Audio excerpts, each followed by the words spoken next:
अस्सलाम वालेकुम स्टूडेंट्स, उम्मीद है आप सब खैरियत से होंगे। बेटा हम ई-कैट मैथमेटिक्स में आज एक न्यू टॉपिक स्टार्ट करने वाले हैं जो कि फर्स्ट ईयर मैथ्स का चैप्टर नंबर 8 है, that is mathematical induction and binomial theorem. First year maths में एक लेंथी चैप्टर था ये, और इससे एग्ज़ाम में शॉर्ट क्वेश्चन आंसर, एमसीक्यूज़ और सेक्शन सी लॉन्ग क्वेश्चन भी आते थे। लेकिन अगर मैं engineering college admission test mathematics की बात करूँ, आसान लफ्ज़ों में अगर मैं ई-कैट मैथ्स की बात करूं, तो बेटा ई-कैट मैथ्स से भी इस चैप्टर का बहुत इंपॉर्टेंट प्ले रोल है, सही है ना। तो ये इस चैप्टर में दो टॉपिक है हमारे पास, एक मैथमेटिकल इंडक्शन है और एक बाइनोमियल थ्योरम है। मैथमेटिकल इंडक्शन सिर्फ हमारे पास मैथमेटिकल इंडक्शन में 4 फार्मूले हैं, जस्ट वो 4 फार्मूले मैं यहाँ डिस्कस करूँगा। एप्टीट्यूड टेस्ट में वही 4 फार्मूले पूछते हैं, बस वो 4 फार्मूले आपको मैं इस टेबल की फॉर्म में सिखाऊंगा। उसके बाद हम अपने टॉपिक में चले जाएंगे बाइनोमियल थ्योरम, जो कि as compare to mathematical induction lengthy है। Is it clear? तो जनाब आइए चलते हैं मैथमेटिकल इंडक्शन की तरफ। मैथमेटिकल इंडक्शन में हमारे पास सिर्फ 4 सीरीज़ हैं, 1 2 3 4। बस इन 4 सीरीज़ को डिस्कस करेंगे। यहाँ पे नोट करें 1 + 1, देखिए ये लिखा हुआ है सीरीज़, ये उसका नोटेशन और ये उसका फार्मूला, सम का फार्मूला। जैसे इन सारी सीरीज़ में सम लिखा हुआ है, अगर आप नोट करें यहाँ क्या लिखा हुआ है, 1 + 1 + 1 + डॉट डॉट डॉट, कोई के तक जा रहा है। लास्ट टर्म है फाइनाइट सीरीज़ है, इनफाइनाइट नहीं है, ये है फाइनाइट। डॉट डॉट का के आ रहा है, कैसे पता लगा? नोटेशन में देखें क्या लिखा हुआ है, ये समीशन का सिंबल है कि एन मतलब क्वांटिटी 1 से स्टार्ट हो रही है, 1 से स्टार्ट हो रही है, कहाँ तक जा रही है? के तक जा रही है। यहाँ 1, इसका मतलब ये 1 नहीं है, यहाँ नंबर ऑफ टर्म है कि नंबर ऑफ टर्म 1 से स्टार्ट हो रही है और कहाँ जा रही है? के तक जा रही है। n power 0, anything having power 0, answer will be 1। तो इसका मतलब अगर मैं 1 + 1 + 1 + 1 + करता रहूँ और चलते जाऊँगा आखिरी नंबर तक, तो उसका सम क्या होगा? उसका सम होगा के मतलब जो लास्ट टर्म होगी। फर्स्ट का यहाँ लिख रहा हूँ 1 + 1 + 1 + 1 + 1 + 100 तक चले गया, और लास्ट में मतलब मैं 100 टाइम्स तक चले गया, 1 + 1 + 1 + 1 + 1, तो ये 1 1 करके 100 हो गया, तो उसका सम कितना होगा? 100 ही होगा। इसका मतलब जो भी लास्ट होगा वही इसका सम होगा, मतलब जो लास्ट टर्म नहीं, क्वांटिटी। लाइक अभी कितनी है ये 1, इन कितने हो गए? 1 और 1 2, नंबर ऑफ टर्म 2 हो गई, नंबर ऑफ टर्म 3 हो गई। तो अगर के टर्म तक जाएंगे तो जितनी नंबर ऑफ टर्म होगी वही उसका फॉर्मूला है। Is it clear? अगर एमसीक्यूज आ जाए 1 + 1 + 1 कि 100 टाइम को 1 प्लस किया है, तो बताइए आंसर क्या आएगा? तो बेटा 100 ही आंसर आएगा, जितने टाइम्स करेंगे वही सम होगा। अच्छा अगला देखें, 1 + 2 + 3 + डॉट डॉट डॉट, मतलब 4 5 6, ये है सम ऑफ नेचुरल नंबर। ये क्या है? Sum of natural number. ये देखें वही नंबर ऑफ टर्म 1 से स्टार्ट हो रहा है और के तक जा रहा है, लेकिन यहाँ n पावर 0 1 था, यहाँ n की जगह 1 है, n की जगह 1 पुट करेंगे 1 आएगा, n की जगह 2 पुट करेंगे 2 आएगा, n की जगह 3 पुट करेंगे 3 आएगा। जबकि यहाँ पे n की जगह कुछ भी पुट कर दें, क्योंकि anything having power 0, answer will be 1। तो सम ऑफ नेचुरल नंबर का फॉर्मूला होता है बेटा के + 1/2। क्या मतलब? अगर यहाँ लिखा होता 1 + 2 + 3 + डॉट डॉट डॉट 50 या 100 या 500 या 1000, एग्जाम्पल 1 + 2 + 3 + डॉट डॉट डॉट +90, तो जो 90 है वो लास्ट टर्म होगी, तो यहाँ के की जगह क्या आएगा? 90 + 1/2, जो भी लास्ट टर्म होगी। तो ये कहलाता है सम ऑफ नेचुरल नंबर। अब नेक्स्ट वन देखते हैं। ये जस्ट फॉर्मूले हैं जो कि आपने देख देख के करना है, इसको याद करने की कोशिश मत करेगा क्योंकि याद होंगे नहीं है। इसको देख देख के करेगा, खुद ब खुद आपके दिल में बैठ जाएंगे, और अगेन जो चीज़ दिल में बैठी है उसको याद करने की ज़रूरत नहीं पड़ती, इवन उसको भूलना भी चाहेंगे आप भूल नहीं पाएंगे। ये क्या लिखा हुआ है? ये है sum of square of natural number. वही नेचुरल नंबर में स्क्वायर लगा दिया, 1 का स्क्वायर, 2 का स्क्वायर, 3 का स्क्वायर। ये देखें वही n की वाली 1 से स्टार्ट हुई है, लास्ट टर्म के, या n की पावर 0 1 था तो हर जगह 1 आया, या सिंपल n था, या n स्क्वायर हो गया। Sum of square of natural number, इसका फॉर्मूला क्या होता है? k × k + 1 × 2k + 1/6। जो भी लास्ट टाइम वहाँ पुट करें आपको sum of square of natural number मिल जाएगा। लास्ट वन देखते हैं, ये है sum of cube of natural number. देखें वही नेचुरल नंबर है 1 2 3, सिर्फ क्यूब लगा दिया, वही नंबर ऑफ टर्म 1 से स्टार्ट हो रही है, फाइनाइट है, के पे एंड हो रही है, अब n पे क्यूब आ गया। इसका फॉर्मूला होता है k × k + 1/2 का होल स्क्वायर। जो भी लास्ट टर्म होगी के, वो यहाँ पुट करके आप sum of cube of natural number निकाल सकते हैं। तो जनाब अगर एक बात नोट करें ज़रा, इस फॉर्मूले और इस फॉर्मूले को नोट करें, वही k इंटू के प्लस 1/2 है, ये वही k इंटू के प्लस 1/2 का स्क्वायर है। इसका मतलब we can say that sum of cube of natural number is equals to the sum of natural number का होल स्क्वायर। तो ये इस तरह भी एमसीक्यू से पूछ सकता है कि sum of cube of natural numbers किसके बराबर होता है, सम ऑफ नेचुरल नंबर के स्क्वायर के। देखो इसमें और इसमें फ़र्क है, ये सम ऑफ नेचुरल नंबर है, ये sum of square of natural number है, ये sum of cube of natural number है, जबकि ये लिखा हुआ है सम ऑफ नेचुरल नंबर का स्क्वायर।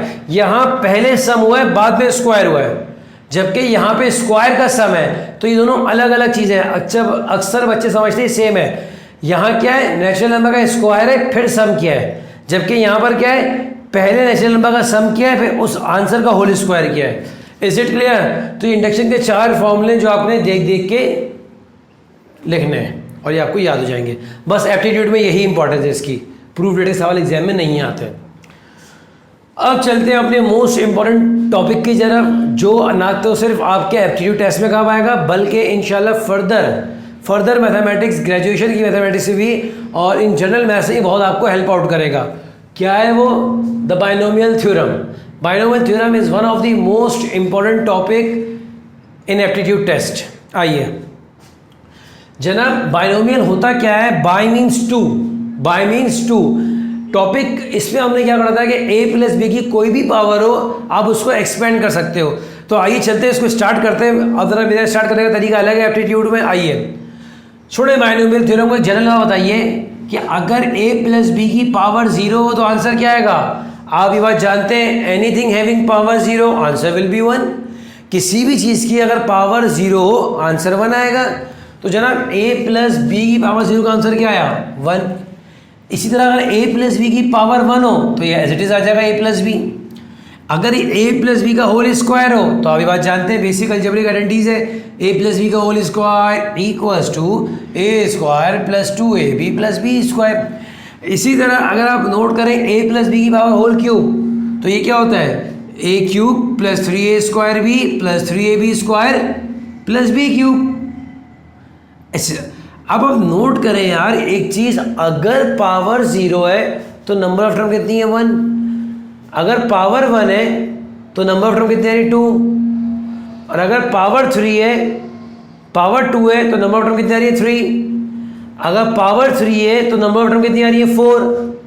और अगर पावर 4 होती तो नंबर ऑफ टर्म कितनी आती? 5। इसका मतलब जो भी पावर होती है नंबर ऑफ टर्म उससे ज़्यादा होता है। देखें ना, अगर पावर 0 थी तो नंबर ऑफ टर्म 1 है, पावर 1 थी नंबर ऑफ टर्म 2 है, पावर 2 थी नंबर ऑफ टर्म 3 है, पावर 3 है तो नंबर ऑफ टर्म 4 है। इसका मतलब if the power is n then there will be n plus 1 number of term. जो भी पावर होगी टर्म उससे एक हमेशा ज़्यादा होगा, नंबर ऑफ टर्म उससे हमेशा एक ज़्यादा होगी।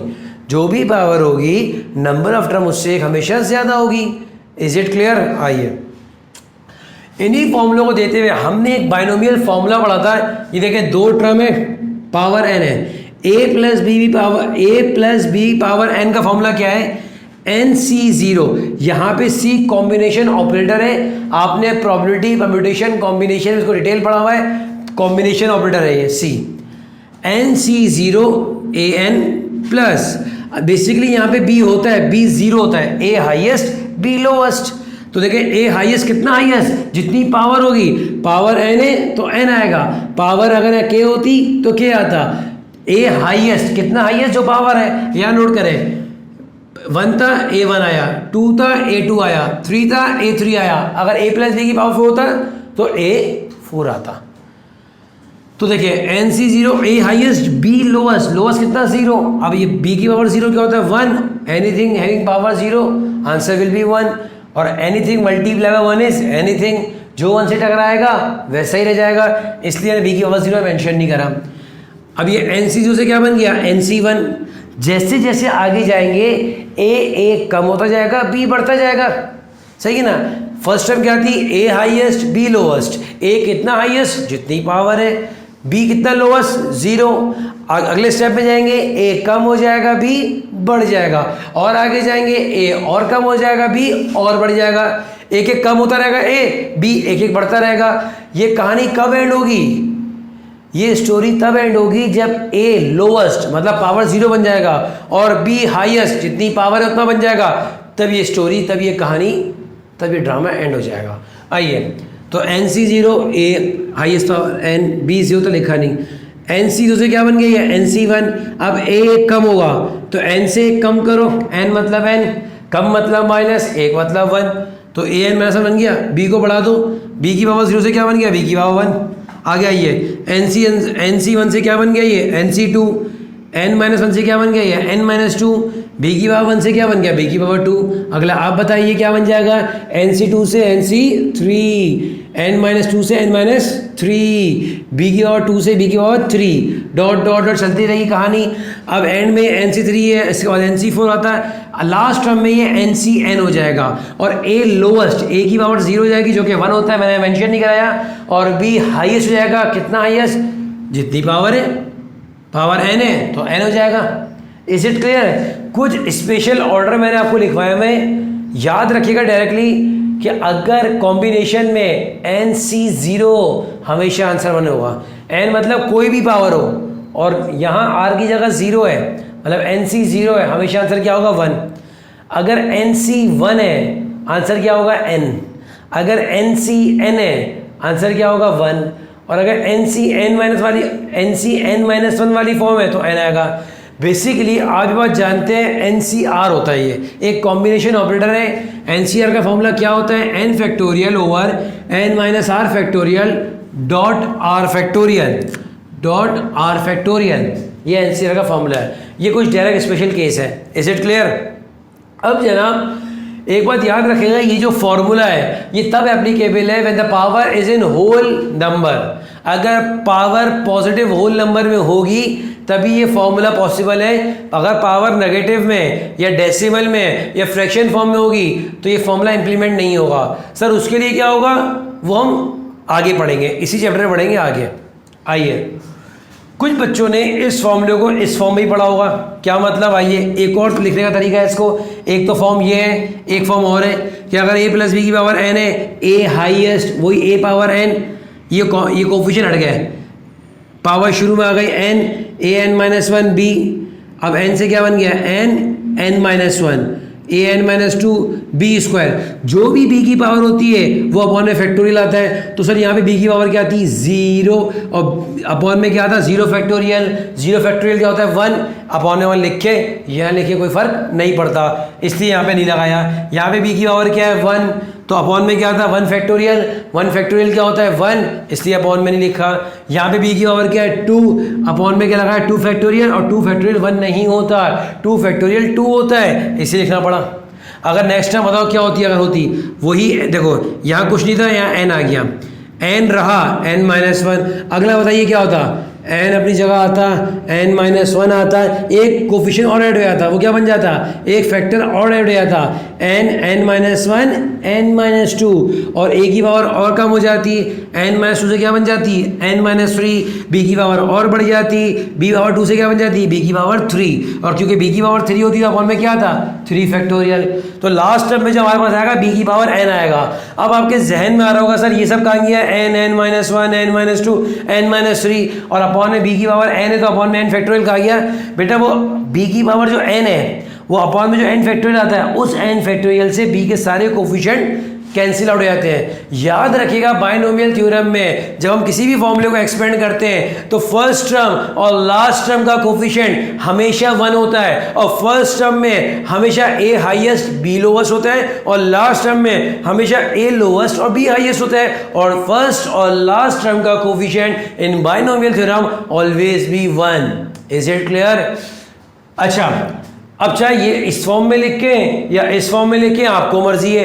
बेसिकली एन सी 0 1 होता है तो ए एन 1 सा ए एन आ गया, एन सी 1 एन होता है तो देखें ए एन माइनस 1 बी की इस एन सी 1 की जगह एन आ गया। अब एन सी 2 का इस फॉर्मूला रख के आप खोलेंगे तो आपके पास N into N minus 1 upon 2 factorial आएगा। इसी तरह बेटा and so on. Is it clear? अब ये दोनों फॉर्मूले मर्जी दोनों एक ही चीज़ है, मैंने भी और लिख दिया यहाँ पर, जब भी मैंने यहाँ पर और लिख दिया। Is it clear? लेकिन अगर इन दोनों टर्म के दरमियान माइनस साइन आ जाए तो कुछ भी नहीं करेंगे, formula same to same as it is रहेगा। सिर्फ क्या करेंगे, साइन ऑल्टरनेट हो जाएंगी। क्या मतलब, जब प्लस साइन थी तो ऑल टर्म्स आर पॉजिटिव, है ना, प्लस साइन में ऑल टर्म्स आर पॉजिटिव, लेकिन जब भी माइनस साइन होगी तो बेटा साइन ऑल्टरनेट चलेगी, पहली टर्म पॉजिटिव, दूसरी नेगेटिव, फिर पॉजिटिव, फिर नेगेटिव। ये देखें, अगर मैं यहाँ माइनस लगा दिया, मैंने यहाँ पे माइनस लगा दिया, तो नोट करें, पॉजिटिव नेगेटिव, पॉजिटिव नेगेटिव, अगली टर्म क्या होती, positive negative and so on. तो ये ऑल्टरनेट चलता रहेगा। Is it clear? तो जनाब ये फॉर्मूला एक ही फॉर्मूला, आपकी मर्जी इस फॉर्म में लिख के, इस फॉर्म में लिख के, और अगर माइनस साइन आएगी, प्लस साइन है, all terms are positive, minus sign है तो ऑल्टरनेट चलते हैं, first term positive, second term negative and so on. सही है ना? Is it clear? तो अब आपने फर्स्ट ईयर मैथ्स में 8.3 के अंदर बहुत सारे फॉर्मूले एक्सपेंड किए थे, लेकिन एप्टीट्यूड में तो टाइम तो होता नहीं है। अब मैं आपको इसको एक्सपेंड करने की भी शॉर्ट ट्रिक सिखाऊं। हमने फॉर्मूला डिस्कस कर लिया, अब मैं इसको आपको एक्सपेंड करने की भी शॉर्ट ट्रिक सिखाता हूँ आपको। आपने सेकेंड ईयर मैथ्स में कैलकुलस पढ़ा था। सर कैलकुलस को बाइनोमियल का ताल्लुक कहाँ से आ गया, बताते हैं। सेकेंड ईयर मैथ्स में आपने कैलकुलस पढ़ा था, उसके अंदर दो टॉपिक थे मेन, डिफरेंशिएशन और इंटीग्रेशन।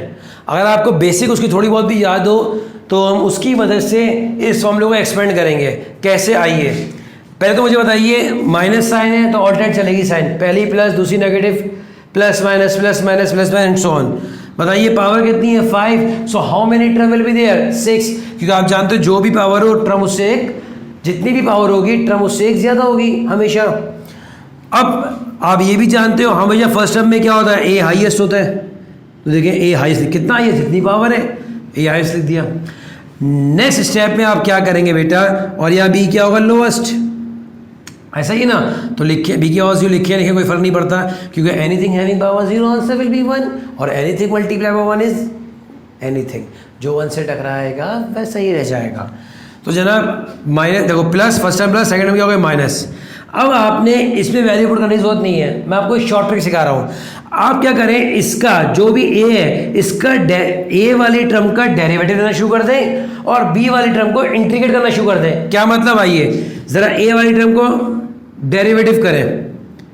ये देखें, ए हाईएस्ट बी तो लिख दिया, बी लोएस्ट। अब देखें A5 का डेरिवेटिव लें तो बताएं क्या आ जाएगा, क्या 5A4 आ जाएगा, पावर फंक्शन से पावर शुरू में पावर से एक कम, सही है ना।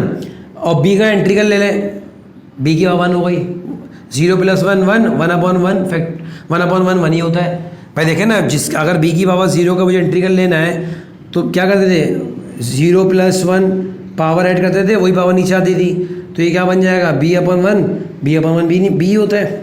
नेक्स्ट स्टेप में आइए जरा, नेक्स्ट स्टेप में प्लस माइनस प्लस, अब 5A4 5 तो अपनी जगह ऐसे लिखा रहा, A4 का अब आप दोबारा डेरिवेटिव लें तो A4 का डेरिवेटिव क्या आ जाएगा, 4A3। बी का इंटीग्रल लें तो बी का इंटीग्रल क्या आ जाएगा, b² आ जाएगा, b²/2।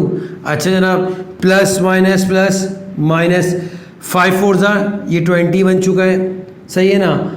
या एक काम करें, आप ऐसे लिखना, भी 5 अपनी जगह है, 4 अपनी जगह है, A³ का ले इंटीग्रल डेरिवेटिव, A³ का डेरिवेटिव क्या गया 3A², ये अपॉन का 2 ऐसे ही मौजूद था। b² का दोबारा लें आप इंटीग्रल तो ये b³/3 बन जाएगा। प्लस माइनस, अगली टर्म बताएं क्या होगी, प्लस, ये देखें 5 अपनी जगह मौजूद है, 4 मौजूद है, 3 मौजूद है, अच्छा अपॉन का 2 और 3 भी मौजूद है। अब बताइए मुझे, A² का दोबारा डेरिवेटिव लें 2A, b³ का इंटीग्रल लें तो ये क्या बन जाएगा, b4/4। तो आप कब तक चलती रहेगी कहानी, जब तक A लोवेस्ट हो जाए, A लोवेस्ट मतलब A की पावर 0 ना हो जाए, और B हाईएस्ट हो जाए, हाईएस्ट मतलब B की पावर जो भी पावर हाईएस्ट वाली हो जाए। अब बताइए, प्लस था, यहाँ आगे माइनस हो गया, ये देखें 5 4 3 2 अपनी जगह मौजूद है, ये 2 3 और 4 अपनी जगह मौजूद है। A का डेरिवेटिव लें तो क्या आ जाएगा 1 with respect to A, b4 का इंटीग्रल लें तो ये क्या बन गया, b5/5। देखें A ख़त्म हो गया और B हाईएस्ट हो गया, या रुक जाएंगे, इसको मज़ीद सिम्प्लीफाई कर लें तो आपके पास इस एक्सपेंशन का आंसर आ जाएगा। b की पावर 0 क्या होता है, b की पावर 0 1 होता है, A5 1 A5, ये क्या बन गया 5a4b, जबकि यहाँ देखें 2 1 ज़ा 2, 2 2 ज़ा 4, 5 2 ज़ा 10, ये 10a³ b² बन गया। जबकि यहाँ 3 से 3 कैंसिल और 2 1 ज़ा 2, 2 2 ज़ा 4, 5 2 ज़ा अगेन 10 बन गया, ये 10a² b³। अच्छा जी, 2 से 2 कैंसिल, 3 से 3 कैंसिल, 4 से 4 कैंसिल, क्या बचा प्लस का 5ab4। जबकि यहाँ नोट करें 5 से 5 कैंसिल, 4 से 4 कैंसिल, 3 से 3 कैंसिल, 2 से 2 कैंसिल, b5 1 ज़ा b5। तो मैंने आपसे कहा था ना जो भी अपॉन में होता है सारे कैंसिल हो जाते हैं लास्ट टर्म के। तो आप नोट करें पावर क्या थी 5, 1 2 3 4 5 6, how many term will be there 6। First term का कोफिशिएंट क्या है 1, लास्ट टर्म का कोफिशिएंट क्या है 1, माइनस साइन थी तो साइन ऑल्टरनेट से नहीं है, plus minus plus minus plus minus. और सबसे बड़ी बात फर्स्ट टर्म में ए हाईएस्ट है बी लोएस्ट है, लास्ट टर्म में ए लोएस्ट है और बी हाईएस्ट है। तो जनाब फॉर्मूले भी सिखा दिए आपको और इसकी शॉर्ट ट्रिक भी सिखा दी कि फर्स्ट टर्म का डेरिवेटिव लें, सेकंड टर्म का इंटीग्रल लें, और कब तक कहानी चलेगी जब तक ए हाईएस्ट से लोएस्ट ना बन जाए और बी लोएस्ट से हाईएस्ट ना हो जाए। Is it clear? आइए आगे चलते हैं। एक बहुत मज़ेदार चीज़ पढ़ाने जा रहा हूँ जो कि हालांकि फर्स्ट ईयर मैथ्स में आपने बाइनोमियल थ्योरम पूरा पढ़ा होगा, अटैम्प्ट भी किया होगा, शायद फुल मार्क्स भी आए हो आपके, लेकिन ये जो अब मैं पढ़ाने वाला हूँ 100% श्योर हूँ फर्स्ट ईयर में आपके टीचर ने आपको ये नहीं पढ़ाया होगा। इवन जब मैं भी फर्स्ट ईयर मैथ्स पढ़ा रहा होता हूँ तो मैं भी अपने स्टूडेंट को ये चीज़ नहीं पढ़ाता क्योंकि वहाँ पे इस चीज़ की ज़रूरत नहीं थी। ये है ही शॉर्ट टेक्निक, ये है शॉर्ट ट्रिक्स, ये स्पेशली एप्टीट्यूड के लिए। तो आइए वो जादू देखते हैं। आपने फर्स्ट ईयर में एटलीस्ट पास्कल ट्रायंगल तो देखा होगा, अगर नहीं देखा तो बुक में जाके देख लेगा। एक पास्कल ट्रायंगल टाइप बना हुआ है। अब ये पास्कल ट्रायंगल है क्या, ये सिर्फ समझाऊंगा, ये बनाना नहीं है आपको, ये कुछ भी नहीं करना है। ये जितना भी लिखा है ना आपने इसको बनाना है ना आपने इसको याद करना है। तो सर आप पढ़ा क्यों रहे? सिर्फ समझाने के लिए कि आपको जस्टिफाई करने के लिए कि एक सिंगल टेक्निक से ये सब कुछ आपका हो जाएगा। ये जितना भी पूरे कॉलम में लिखा हुआ है, ये पूरा ट्रायंगल, ये पूरा चार्ट, ये आपको विद इन 10 मिनट्स समझ भी आ जाएगा और याद भी हो जाएगा। इवन इसके अलावा जितनी भी वैल्यूज आ जाएंगी आप सबको निकाल सकते हैं। तो आइए पास्कल ट्रायंगल है क्या, बेसिकली सिर्फ देख लें। 1 लिखा, यहां भी 1 लिखा, यहां भी 1 लिखा। अब पास्कल ट्रायंगल 1 1 साइड में 1 चलाते जा रहे हैं। एक साइड से ये 1 चला दी डायगोनल में, एक साइड में ये डायगोनल 1 चला दिया। अब आप नोट करें 1 और 1 2, सही है, 1 और 2 3, 2 और 1 3। बेसिकली पास्कल ट्रायंगल बनाना सिखा रहा हूँ। एग्जाम में आपने ना याद करना है ना बनाना है, सिर्फ मैं जस्ट समझा रहा हूँ ये पास्कल ने ट्रायंगल कैसे बनाया था। इसने फर्स्ट टर्म 1 लिखी, फिर यहाँ 1 लिखा, यहाँ 1 लिखा, सही ना, फर्स्ट टर्म आदमी 1 लिखता रहेगा, सही ना, फिर यहाँ भी 1 लिखा, यहाँ भी 1 लिखा, बीच में क्या लिखा 1 और 1 2, सही है। अब यहाँ पर आइए 1 और 2 3, 2 और 1 3, फिर दोबारा 1 लिख दिया यहाँ पर और एंड भी 1 लिख दिया। अभी देखें बीच में 1 और 3 4, 3 और 3 6, 3 और 1 4। Is it clear? दोबारा 1 लिख दिया, 1 और 4 5, 4 और 6 10, 6 + 4 10, 4 + 1 5, फिर 1 लिख दिया, 1 लिखा, 1 + 5 6, 5 + 10 15, 10 + 10 20, 10 + 5 15, 5 + 1 16, सॉरी 5 + 1 6, फिर 1 लिख दिया, सही है। Is it clear? देखें यहाँ इसने 1 लिखा, 1 लिखा, अगला नंबर को ऐड करना था नहीं, दोबारा 1 लिख दिया, फिर यहाँ 1 लिखा, 1 और 1 2, फिर 1 लिख दिया, 1 और 2 3, 2 और 1 3, फिर 1 लिख दिया, 1 और 3 4, 3 और 3 6, 3 और 1 4, फिर 1 लिख दिया, 1 और 4 5, 4 और 6 10, 6 और 4 10, 4 और 1 5, फिर 1 लिख दिया, 1 और 5 6, 5 और 10 15, 10 और 10 20, 10 और 5 15, 5 और 1 6, फिर 1 लिख दिया। सर ये पास्कल ट्रायंगल बनाया क्यों था? बेसिकली ये पास्कल ट्रायंगल बाइनोमियल में जब आप एक्सपेंशन करते हो तो जो भी नंबर ऑफ टर्म्स आती हैं ये उनके कोफिशिएंट लिखे हुए हैं। और मैंने अभी आपको बताया था ये जो u1 फर्स्ट में 1 और लास्ट में 1 लिख रहा है, ये क्यों लिख रहा है? क्योंकि अभी मैंने आपको बताया था कि बाइनोमियल थ्योरम में चाहे पावर 1 हो या पावर 100 हो, हमेशा फर्स्ट टर्म और लास्ट टर्म का कोफिशिएंट क्या होगा? 1। तो देखें एक ही टर्म थी 1, ये देखें सिंगल टर्म थी 1, सही है ना? फर्स्ट फिर अगले 2 टर्म थी, कोफिशिएंट, इसका कोफिशिएंट क्या है? 1, इसका कोफिशिएंट क्या है? 1, ये देखें 1 1, ये देखें आगे 3 टर्म है, पहले का कोफिशिएंट क्या है? 1 1, दूसरे का कोफिशिएंट क्या है? 2 2, तीसरे का कोफिशिएंट क्या है? 1 1। मज़ा आ रहा है? एक और देखें 4 टर्म है, फर्स्ट टर्म का कोफिशिएंट क्या है? 1, सेकंड टर्म का कोफिशिएंट क्या है? 3, थर्ड टर्म का कोफिशिएंट क्या है? 3, फोर्थ टर्म का कोफिशिएंट क्या है? 1। इसी तरह यहाँ पे देखें ये पावर 5 में फर्स्ट टर्म का कोफिशिएंट क्या है? ये पावर 0 थी, power 1, power 2, power 3, power 4, power 5। First term का कोफिशिएंट क्या है? 1, सेकंड टर्म का कोफिशिएंट क्या है? 5, थर्ड टर्म का कोफिशिएंट क्या है? 10, फोर्थ टर्म का कोफिशिएंट क्या है? 10, फिफ्थ टर्म का कोफिशिएंट क्या है? 5 और सिस्टम का क्या है? 1 and so on. Sir minus sign, वो तो मैंने अभी आपको बताया कि अगर फॉर्मूले में प्लस है तो ऑल टर्म्स आर पॉजिटिव, फॉर्मूले में माइनस है तो ऑल्टरनेट चलेंगे, first term is positive, second term is negative, positive negative and so on. Is it clear? आइए अब क्योंकि ये टेबल ये तो आप आजकल थोड़ा बना दिया मैंने आपको, लेकिन आपने ये भी याद नहीं करना और एग्जाम में ये भी नहीं बनाना। अब मैं आपको एक टेक्निक सिखाता हूँ, एक शॉर्ट चीज़। अगर आप नोट करें भाई, ये कब था? जब पावर 0 थी, 0 से स्टार्ट किया था ना हमने। ये कब था? जब पावर 1 थी। ये कब था? जब पावर 2 थी। ये कब था? जब पावर 3 थी। ये कब था?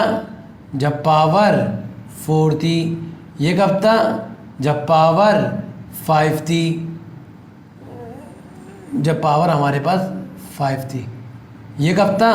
जब पावर हमारे पास 6 थी। सही है? Is it clear? अब आप नोट करें कि पावर 0 थी तो नंबर ऑफ टर्म 1 थी, पावर 1 है नंबर ऑफ टर्म 2 है, पावर 2 है नंबर ऑफ टर्म 3 है। देख लें, पावर 0 है एक ही टर्म है, पावर 1 है 2 टर्म है, पावर 2 है 3 टर्म है, पावर 3 है 1 2 3 4 टर्म है, पावर 4 है 1 2 3 4 5 टर्म है, पावर 5 है 1 2 3 4 5 6 टर्म है, पावर 6 है 1 2 3 4 5 6 7 है। इसका मतलब जो भी पावर है टर्म उससे हमेशा क्या होगी? एक ज़्यादा। इसका मतलब 0 पावर है नंबर ऑफ टर्म 1 है, 1 पावर है नंबर ऑफ टर्म 2 है, 2 पावर है नंबर ऑफ टर्म 3 है, 3 पावर है नंबर ऑफ टर्म 4 है, 4 पावर है नंबर ऑफ टर्म 5 है, पावर 5 है तो नंबर ऑफ टर्म 6 है। इसका मतलब अगर पावर n होगी then there will be n plus 1 number of term. जो भी पावर होगी टर्म हमेशा उससे एक ज़्यादा होगी। Is it clear? अच्छा जनाब आगे देखते हैं। अगर मैं आपसे बोलूं जितनी भी टर्म्स हैं उनके कोफिशिएंट का सम करो, तो आप तो डायरेक्टली नहीं कर सकते थे, क्योंकि भाई यहाँ तो कर लोगे, लेकिन अगर पावर 100 आ गई तो how many term will be there? 101 term. और 101 टर्म के कोफिशिएंट निकालो फिर उनको सम करो, तो ये तो पॉसिबल नहीं है। लेकिन अब आपको टेक्निक सिखाते हैं। आप नोट करें, जब पावर 0 है तो ये तो 1 ही आ रहा है, सम 1 ही रहेगा, एक ही कोफिशिएंट है वही सम रहेगा 1। पावर 1 है, अगर पावर 1 है तो सम ऑफ कोफिशिएंट क्या है? 1 प्लस 1 2। पावर 2 है, सम ऑफ कोफिशिएंट क्या है? 1 प्लस 2 3, 3 प्लस 1 4। पावर 3 है, सम ऑफ कोफिशिएंट देखें 1 प्लस 3 4, 4 प्लस 3 7, 7 प्लस 1 8। पावर 4 है तो सम ऑफ कोफिशिएंट देखें 1 plus 4 5, 5 plus 6 11, 11 plus 4 15, 15 plus 1 16। Power 5 है, सम ऑफ कोफिशिएंट देखें 1 प्लस 5 6, 6 प्लस 10 16, 16 प्लस 10 26, 26 प्लस 5 सोचे 31, 31 प्लस 1 32। अब ये तो आप यहाँ से कैलकुलेट कर रहे हैं। इसका मतलब अगर नोट करो तो पावर 0 थी, 2 की पावर 0 क्या होता है? 1। पावर 1 थी, 2 की पावर 1 क्या होता है? 2। ये देखे ना, पावर 2 थी, 2 का स्क्वायर 4, पावर 3 थी, 2 का क्यूब 8, पावर 4 थी, 2 की पावर 16, पावर 4 16, 2 की पावर 4 16, 2 की पावर 5 32। इसका मतलब सम ऑफ कोफिशिएंट मालूम करने का भी डायरेक्ट फॉर्मूला वापस आ गया। कोई पास्कल थ्योरम, कोई टेबल की जरूरत नहीं है, सिर्फ 2 की पावर n। जो भी पावर है, जो भी एक्सप्रेशन पावर है, उसको 2 की पावर करके आंसर निकाल लें। तो 2 की पावर आपको क्या आंसर दे रहा है? सम ऑफ कोफिशिएंट, जस्ट एक 2 की पावर है। अब नेक्स्ट देखिएगा सम ऑन ऑड पोजीशन कोफिशिएंट। अगर मैं बोलूँ कि सारे कोफिशिएंट का सम मत दो, मुझे ऑड पोजीशन का कोफिशिएंट दो, तो ये तो ऑड इवन हो नहीं सकती, सिंगल टर्म है, इसमें क्या इवन क्या ऑड।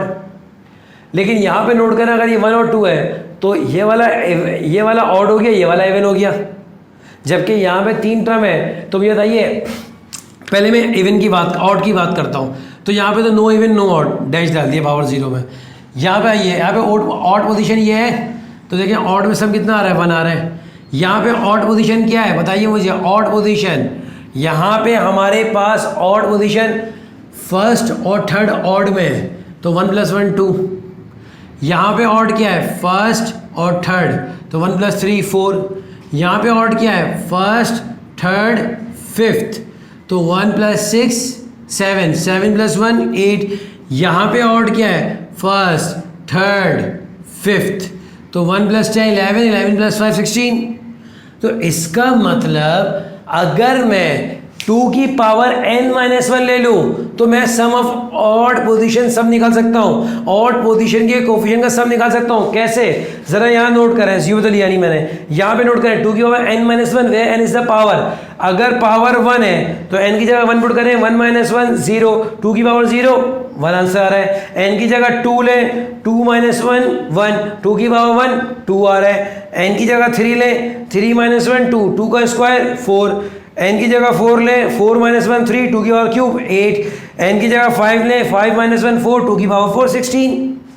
तो इसका मतलब आप सम ऑन ऑड पोजीशन कोफिशिएंट भी निकाल सकते हैं। अब मैं इवन की बात करता हूँ। अगेन एक टर्म में कोई इवन ऑड नहीं होगा, ऐसे है गया। लेकिन यहाँ बताएं, फर्स्ट वाली तो ऑड है, सेकंड वाली इवन होती है। इवन क्या आ गया? 1। यहाँ पे फर्स्ट और थर्ड ऑड है, बीच वाला इवन है, सेकंड 2 आ गया। यहाँ पे ये इवन है क्योंकि जो टिक लगे हुए ऑड थे। भाई फर्स्ट ऑड है, सेकंड इवन है, थर्ड ऑड है, फोर्थ इवन है, तो 3 + 1 4 आ गया। इसी तरह यहाँ पे देखें 4 + 4 8 आ गया। यहाँ देखें 5 + 10 15 + 1 16 आ गया। इसका मतलब ऑड पोजीशन में भी अगर मैं 2 की पावर n-1 लूँ तो वो हमें क्या देगा? सम ऑन इवन पोजीशन कोफिशिएंट। यहाँ देखें भाई पावर 0 तो कुछ लिया नहीं मैंने। यहाँ देखें पावर क्या है? 1 1 - 1 0, 2 पावर 0, आंसर विल बी 1। यहाँ देखिए पावर क्या है? 2 2 - 1 1, 2 की पावर 1 क्या होता है? 2। यहाँ देखिए पावर क्या है? 3 3 - 1 2, 2 का स्क्वायर 4। यहाँ देखिए 4 4 - 1 3, 2 की पावर 3 इज 8। यहाँ देखिए 5 5 - 1 इज 4, 2 की पावर 4 इज 16। तो आप नोट करें, engineering college admission test mathematics ECAT maths में आपने सिर्फ एक पास्कल ट्रायंगल, एक टेबल के जरिए जो क्वेश्चन 1 घंटे भी पॉसिबल नहीं थे वो आपने जस्ट 30 सेकंड के अंदर कर लिए। तो याद रखेगा, जब भी पावर होल नंबर में, पॉजिटिव होल नंबर में होगी, जो भी पावर होगी, if the power is n then there will be n + 1 number of term. जो भी पावर होगी, टर्म हमेशा उससे ज्यादा होगी। इसी तरह आप जितनी भी टर्म है उनके कोफिशिएंट का सम निकाल सकते हैं। कैसे? 2 power n, where n is the power.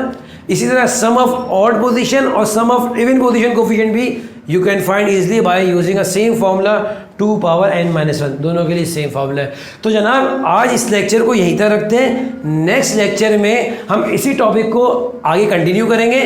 तब तक के लिए दुआ में याद रखिएगा, अपना ख्याल रखिएगा। अस्सलाम वालेकुम।